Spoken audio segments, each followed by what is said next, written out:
ক্লিয়ারেন্সটা একটু কম আসছে। আর হয়তোবা নেট প্রবলেমের জন্য এরকম হয় মাঝে, মাঝে।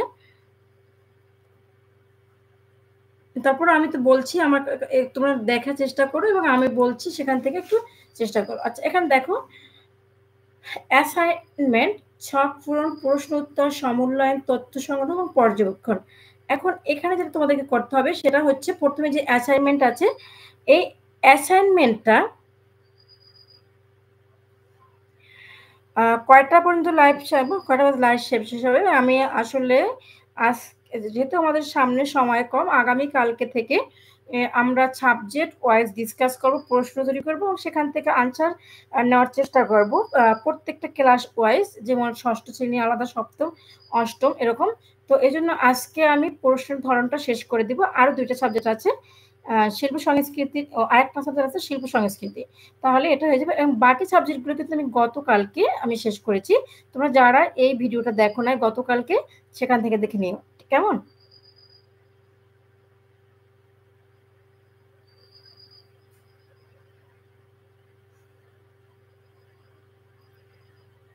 আচ্ছা। তো অ্যাসাইনমেন্টটা তো আমি বুঝতে পারলাম। তারপরে ছক পূরণ, তোমাদের বইয়ে যে গ্রিডগুলো আছে, খালি ঘরগুলো থাকে, তোমাদের জীবন জীবিকা বই কিন্তু প্রচুর ছক আছে। সে ছকগুলো পূরণ করতে হবে। প্রশ্ন উত্তর, তোমাদের প্রত্যেকটা ক্লাসের তোমাদের কিন্তু দেওয়া হয়েছে কত পৃষ্ঠা থেকে কত পৃষ্ঠা। তবে মজার ব্যাপার হচ্ছে নবম শ্রেণীর জন্য জীবনী জীবিকা কিন্তু সম্পূর্ণ বই। আমি আবারও বলছি, নবম শ্রেণীর জন্য জীবনী জীবিকা কিন্তু সম্পূর্ণ বই দেওয়া হয়েছে। আর অন্যান্য শ্রেণীর জন্য যে বইগুলো মেনশন করা আছে সেগুলোই থাকবে। তোমাদের কিন্তু এই সামষ্টিক মূল্যায়নের পরে কিন্তু তোমাদেরকে প্রত্যেককে একটা করে স্কিল দেওয়া হবে এবং সেই স্কিলগুলো কিন্তু আমি একটু দেখি স্কিলগুলো আমার কাছে আছে কিনা, আমি একটু সংগ্রহ করব।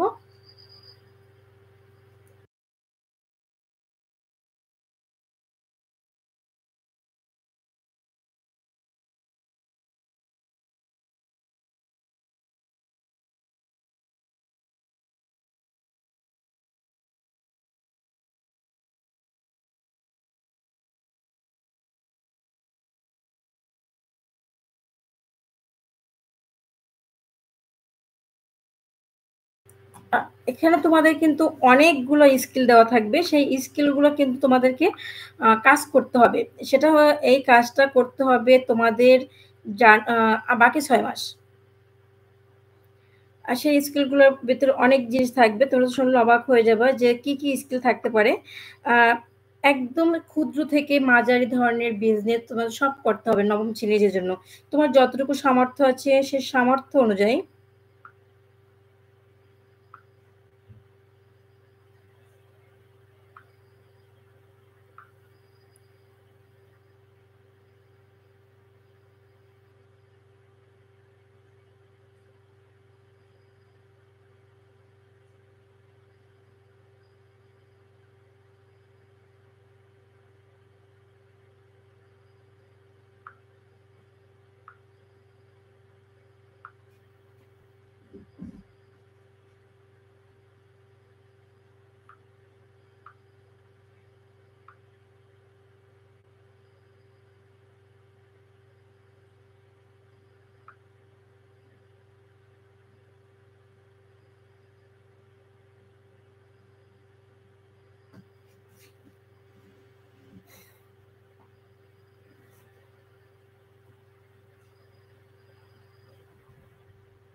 তোমরা এখানে যারা আছো আমার সাথে, এই মুহূর্তে যারা আছো তোমরা একটু প্রশ্ন তৈরি করো যে তোমাদের কি প্রশ্ন আছে এই এই যে কাজগুলো আছে কাজের মধ্যে।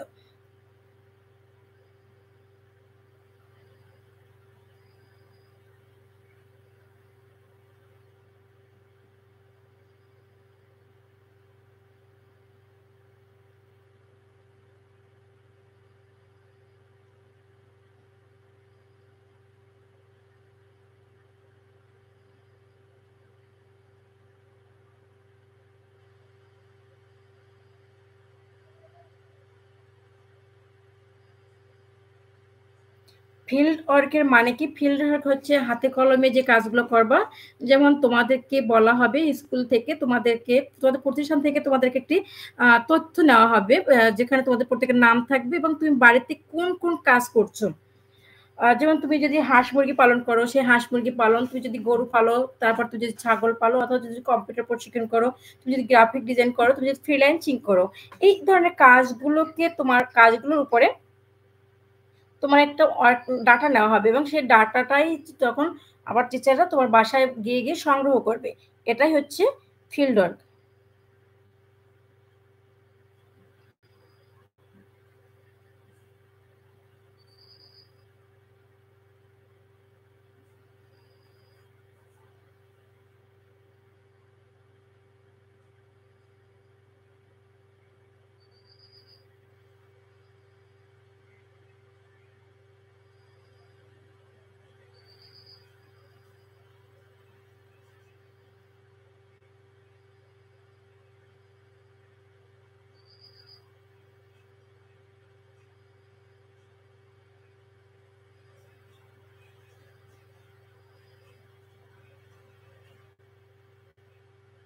প্রজেক্ট প্রস্তুত করতে হবে। এখন এই যে আমি বললাম যে ফিল্ড ওয়ার্ক করতে হবে, সেই ফিল্ড ওয়ার্ক অনুযায়ী তোমাকে একটা প্রজেক্ট তৈরি করতে হবে।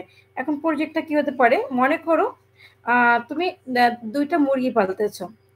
এখন সেই ২টা মুরগির জন্য তুমি কি কাজ করবা, মুরগিকে কিভাবে খাবার দিচ্ছ, তুমি কিভাবে কি করছো, এটা তুমি হাতে কলমে তো বাসায় করছো, প্লাস তুমি তোমার স্কুলে তুমি একটা কাগজ দিয়ে বা ছবি অঙ্কনের মাধ্যমে সেটা তৈরি করে দেখাবা।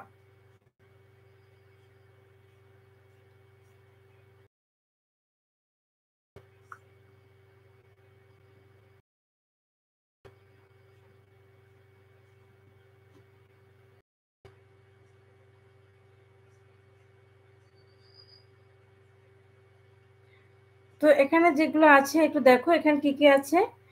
অ্যাসাইনমেন্ট যেটা আছে, ফিল্ড ওয়ার্ক, হ্যাঁ ফিল্ড ওয়ার্ক বুঝিয়ে দেব, আমি বলি। মনে করো আমি তোমাদের জীবন ও জীবিকা ক্লাস নিচ্ছি। এখন জীবন ও জীবিকা ক্লাস নেওয়ার পরে আমি তোমাদের প্রত্যেকের নাম কিন্তু আমার কাছে ডাটা আছে।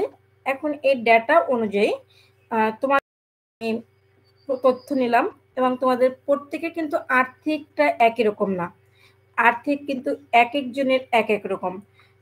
এখন এখানে তুমি চাইলে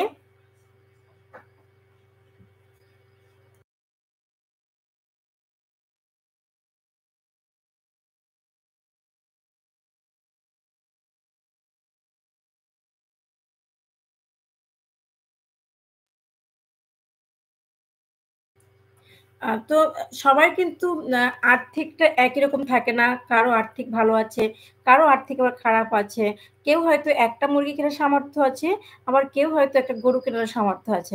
এখন তুমি যেটাই কেনো না কেন, এর মধ্যে মনে করো আমি যদি একটা গরু কেনার সামর্থ্য আমার আছে, অথবা তোমার একটা গরু কেনার সামর্থ্য আছে, আমার কিন্তু একটা মুরগি কেনার সামর্থ্য নেই।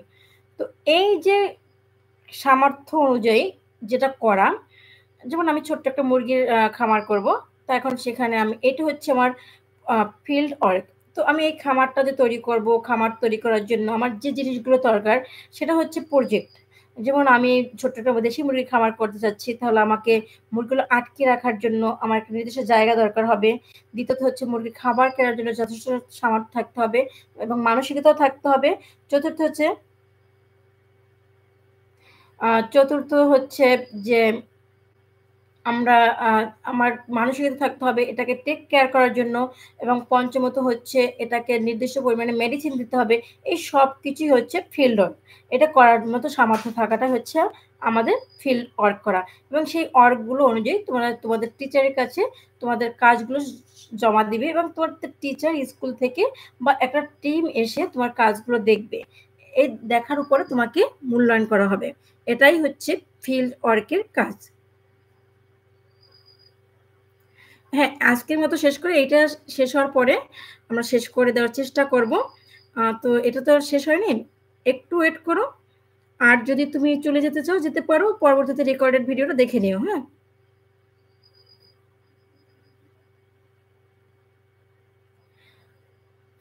তো এটা হচ্ছে আমার ফিল্ড ওয়ার্ক। আশা করি বুঝতে পেরেছ। অথবা ফিল্ড ওয়ার্কে অনেকগুলো কাজ আছে, কিন্তু যেমন তোমাদের যদি বইতে থাকে যে সেটা হচ্ছে তোমাদের দৈনন্দিন যে জীবনের কাজগুলো আছে বা নবম শ্রেণীর জীবনে বুঝে আছে যে মাঠের যে জমির হিসাবগুলো আছে, তো তোমাদেরকে এরকম বলা হতে পারে যে যাও এবার তোমাদেরকে মাঠে নামিয়ে দেওয়া হলো যে জমিগুলো মেপে আসো, কোনটা কতটুকু এখানে, এটাও হতে পারে। বুঝতে পেরেছো? তো যে কোনো কাজে তোমাকে দেওয়া হতে পারে। সভা আয়োজন কিভাবে করতে হবে? এখন সভা আয়োজন হচ্ছে তোমাদের এলাকায় যেমন তোমরা দেখে থাকবে তোমাদের স্কুলে ২৬শে ২৫শে মার্চে একটা অনুষ্ঠান করা হয় যেখানে একজন মুক্তিযোদ্ধাকে আমন্ত্রণ জানা হয়। এই যে স্থানীয় একজন মুক্তিযোদ্ধাকে স্কুলে নিয়ে আসা হয় এবং তার কাছ থেকে মুক্তিযুদ্ধ বিষয়ে তোমরা যে গল্পগুলো শোনো, এটাই হচ্ছে সভা। অথবা তোমাদের যেমন তোমাদের স্কুল মাঠে বলো অথবা বাইরে যে একটা জিনিস হয় যে নির্বাচনের আগে একটা নির্বাচনী জনসভা করা হয়। এই জনসভাটাও একটা সভা, মানে যেখানে অনেক লোকজনের সমাগম হয় একটা উদ্দেশ্যে, একজনকে সমর্থন করে এবং যার কথাগুলো শোনার জন্য অধীর আগ্রহে এলাকার অনেক লোকজন চলে আসে, সেটাই সভা। আর সেটার আয়োজন করতে হবে, যেমন তোমরা যে স্কুলে আছো, যে প্রতিষ্ঠানে আছো, সেখান থেকে একটা সভা আয়োজন করতে পারো। আয়োজন সভাটা হতে পারে যে আমরা সবাই আহ, সজীব বা ফ্রেশ খাবার খাবো, আমরা কোনো ফরমালিনযুক্ত ফলমূল খাবো না। এই সম্পর্কে মানুষকে সচেতন করার জন্য তোমাদের বিদ্যালয় মাঠে একটি সভা আয়োজন করতে পারো। অথবা হতে পারে যে তোমরা যে মুরগি পালবা, প্রত্যেকে যেটা বলি আমি, মুরগি পালন করবো, কারণ কম এসে তোমরা দেশি মুরগি কিভাবে পালন করা যায় সে সম্পর্কে একটা উঠান বৈঠক করো। সেটা একটি ছোটখাটো সভা হয়।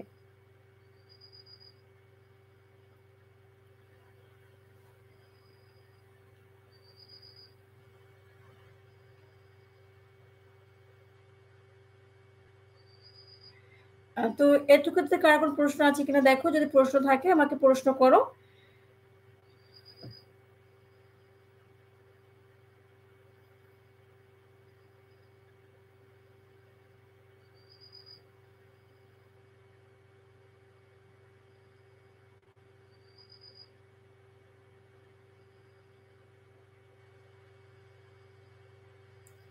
হ্যাঁ, লাইফটা বেশি বড় হয়ে যেতেছে, হ্যাঁ, কিন্তু এখনো তো সাবজেক্ট অনেক রয়ে গেছে, কি করব। আর 5 মিনিট। হ্যাঁ, আর 5 মিনিট থাকবো, তারপরে আমরা চলে যাব সবাই। তো এই 5 মিনিটের মধ্যে যদি কারো কোনো প্রশ্ন থাকে প্রশ্নগুলো আমাকে করো এবং আমি উত্তর দেওয়ার চেষ্টা করব। আর যে সাবজেক্টগুলো আছে এবং আগামীকালকে আলোচনা করব অনলি শিল্প সংস্কৃতি, কারণ শিল্প সংস্কৃতি বিষয়ে অনেক জটিল জটিল টপিকস আছে এবং শিল্প সংস্কৃতি যে তোমাদের যে বন্ধুখাতা তৈরি করতে হবে কিভাবে এবং কি ধরনের বন্ধুখাতা তৈরি করা যায়, কি ধরনের কভার পেজ তৈরি করবো, বন্ধুখাতা কি কি করতে হবে সে সম্পর্কে আগামীকালকে আলোচনা করব ঠিক জাস্ট 9টায়। আর আজকে যদি কারো কোনো প্রশ্ন থাকে সেই প্রশ্নগুলো আমাকে করতে পারো।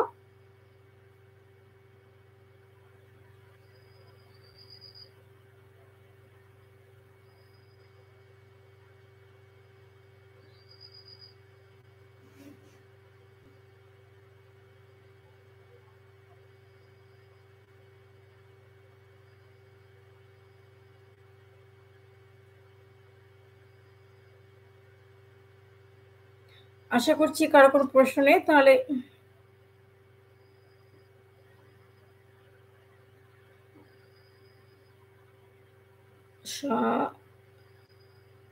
স- সমূল্যায়ন ওইটা আবার একটু বলে দাও। আচ্ছা, সমূল্যায়ন ওই যে আত্মমূল্যায়ন, যেটা সতীর্থ মূল্যায়ন, আত্মমূল্যায়ন, ওইটাই সমূল্যায়ন।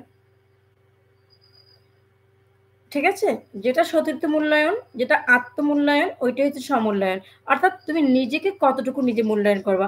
আমি যে এই মুহূর্তে তোমাদের সাথে ডিসকাস করছি ব্যাপারগুলো, তো এই ডিসকাস করার প্রসঙ্গে তুমি এই জিনিসগুলো কতটুকু বুঝছো, এটাই হচ্ছে তোমার সমূল্যায়ন।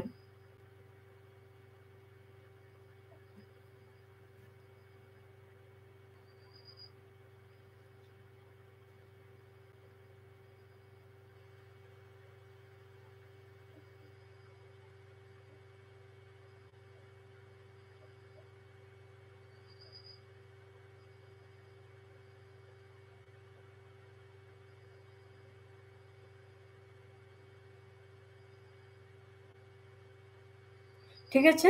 সবাইকে অনেক, অনেক ধন্যবাদ। অনেক রাত হয়ে গেছে। শুভরাত্রি।